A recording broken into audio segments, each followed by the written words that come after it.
সব বয়সেই একটা চাহিদা আছে। যেমন আগে চুল ছাড়া রাখতে খুব ভালো লাগতো, আর এখন চুলগুলো খোপা করে রাখতেই বেশি ভালো লাগে। আগে কত ডিজাইনের কাপড় পরার নেশা ছিল, এখন খুঁজি কোন সুতি কাপড় পরলে শান্তি পাবো, সেটা খুঁজে বেড়াই। আগে বিকেলবেলা ঘুম কী জিনিস জানতামই না, আর এখন মনে হয় ঘুমেই সব। মন চায় ঘুম থেকে উঠে আর একটু ঘুমাই।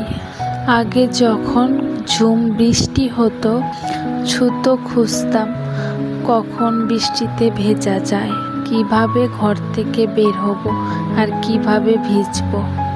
আগে বৃষ্টিতে ভিজে কত স্কুলে যেতাম, আর এখন বৃষ্টি মানেই কাঁথা পেঁচিয়ে ঘুম দেওয়ার অপেক্ষা।